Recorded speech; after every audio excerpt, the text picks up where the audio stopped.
Hi, Jace here from Scucci Honda. I'm here inside a brand new 2021 Pilot. With the new restrictions coming in from Rhode Island and Governor Raimondo, we're not going to be able to do deliveries in person anymore. So I'm here with all the pilots on the lot, filming all these walkthrough videos so that we can still have deliveries virtually. Okay, so now that we're inside the car, the first thing I like to do with people is have them fix their seat and their side mirrors. So the way that you fix your seat is that you have the little lever on the side right here that you push up or down to pump up or pump down the seat. And then you have the lever in the back that moves the seat forward or back. And then down here, you have a little rail that you grab that can move the entire seat up or down. Now that you're comfortable, you can come over to here where you have the left and right window controller. So if you flick it to the left, you can control the mirror here with the D-pad. And then if you flick it to the right, you can then control the other window. Okay, so down here for the Pilot, you have a couple buttons. And the bottom left one is going to be your road departure mitigation. So whenever you turn that on, you'll see the green light pop up. And what the road departure mitigation does is essentially, if you ever start veering off the road a little bit, it'll vibrate the steering wheel and give you an alert in the instrument panel just to tell you that you're kind of veering off the road or wake you up if you fell asleep at the wheel. The button up top here is your collision mitigation braking system. So that's like if someone stops short in front of you and you can't react to brake, then essentially the car will brake itself for you. And then this is the vehicle stability assist. So this is if you start hydroplaning or if you drive over black ice, it's a braking mechanism that helps you regain traction. Here you have your Econ button. When you enable Econ, it turns on economy mode, and then from there you lose a couple horsepower in the engine, but you gain a couple miles per gallon. It's great for city driving. It's not as effective on the highway. And then for the steering wheel, you have the buttons on the left side here. So the plus and minus right here control the radio volume, and you can see it pop up there, plus and minus. And then the home button puts you into the instrument panel's home screen. And then at this point, if you want to navigate it, you can use the plus and minus here. So if I use the minus, I can go down to trip computer and then hit enter. And from this point, it just shows you the distance, the average fuel, and the range of the gas that you have left in your car.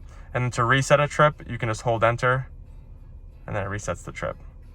And then if I hit the home button again, another thing that I like to show customers, if you scroll all the way down to something called maintenance, and then you hit enter on that, from here you can see your tire pressure, your PSI and all your tires, so it'll tell you if any's low. And then if you go back, you can also check your oil life.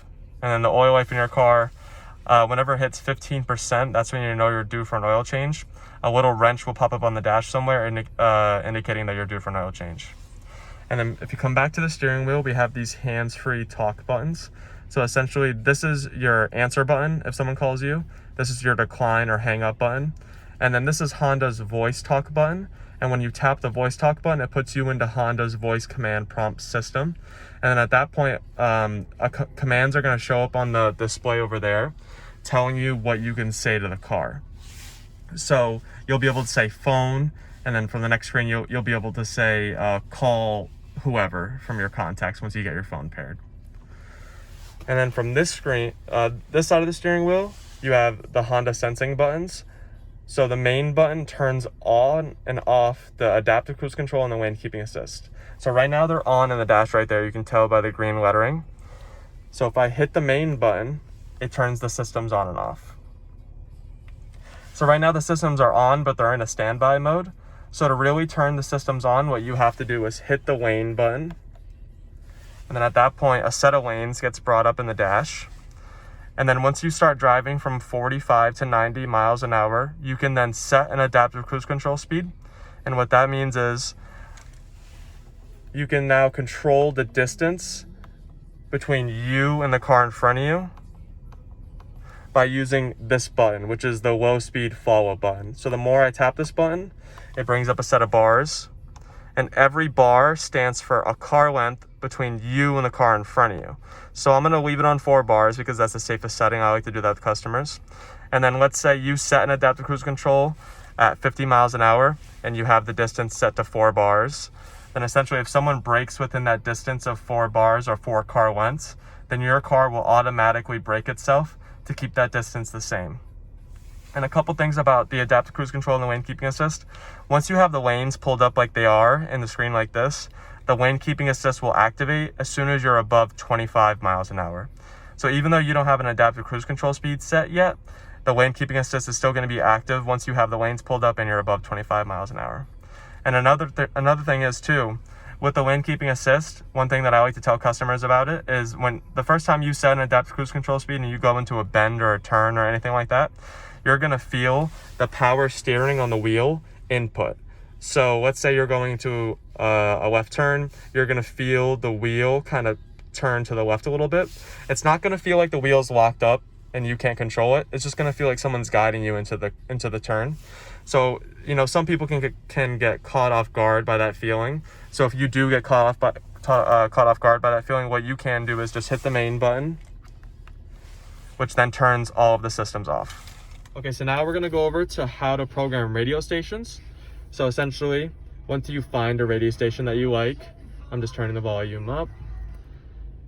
So a lot of people like to listen to 92.3. So if you wanted to make that one of the channel presets, essentially what you can do is just hold down on the preset until you hear a beep. You see the number 1 pop up, and now that number 1 is 92.3. So if you go to a different station and you click back on 1, then it's always going to go back to 92.3. And then now if you want to change your radio source, all you have to do is hit the radio button. It'll put you to FM2, which is essentially another 6 presets. It's the same thing as FM1, but it just gives you another 6 preset choices. And then if you hit radio again, it's going to go to AM. Okay, so now to add a Bluetooth phone, what you have to do is hit the voice call button, click yes, and then I added my iPhone just to make sure that the Bluetooth was working on the car. You would hit add new device, and now you're searching for hands-free link on your phone. So what you would have to do is go to the settings on your phone, go to the Bluetooth menu, and then from there something called hands-free link should pop up in the menu. You would click on hands-free link, and then it'll give you a 6-digit pairing code that you have to pair just to make sure that you're pairing to the right car. And then from there it's going to ask if you want to sync your contacts. So then once your phone's connected, you'll be able to then play something over the radio via Bluetooth. So if you go to the media button and then click it until you see the Bluetooth icon, then from there, anything you play over the phone, you'll then be able to play over the radio. So music, podcasts, audio, books, anything like that. And then to go back to the radio source, you just have to hit radio. It'll bring you back to FM. So now that your phone's been paired, you can then answer calls hands-free, decline calls hands-free, and also hang up. If you're in the middle of a call, you can hang up.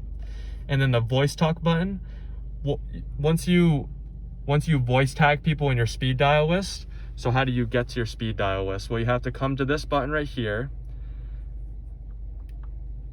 and then scroll up until you see speed dial. And then right now, no phone is connected to the system, but your phone will be connected, so you'll be able to see your speed dial list. There'll be 20 speed dial entries. And then once you pick a number that you want to be able to call hands-free, you would then need to go into your phone book, find that contact. And then once you find that contact, it's going to ask you to voice tag them. So essentially what voice tagging is, you're going to have to say the contact's name exactly how it is in your phone book to the system. So as soon as you hit yes, I want to voice tag this person, it's then going to begin the voice tag setup. And what it's essentially going to ask you to do is hit the voice talk button and then say the contact's name. It's going to ask you to do that twice. So this is a little bit of a tricky one, setting to set up. So if you ever have any trouble setting up your hands-free calling, your speed dial list, your voice tags, then you can either call or email me, and I can help you set it up. Okay, so here you have your AC settings. So if I hit the on button, it turns the AC on. From here you can change the temperature on this side. You can change it on the right side too. Dual climate control. And if you hit sync, it'll sync all the temperatures back to the driver's side, so now you're controlling both sides. Here you have the mode button that changes the mode of the AC. Here you have your fan speed up and down, your AC on off, if you want to recirculate air within the cabin or if you want fresh air to come in. And then here you have your rear climate settings, so this would turn the climate control in the back on or off. Here you have your rear settings, which is now you're changing the settings in the back. And then here you have a rear lock, so if you have a kid in the back and you don't want them to be able to change the AC settings, you can control it yourself. Okay, here you have your gas cap button. So if I press the gas cap, we can go check it out. So here you have a capless refuel, so you can just push the nozzle right through. Saves you a couple seconds every week of filling up gas. And then in the trunk, the way that the seats goes down, you use these right here. Seats go right down.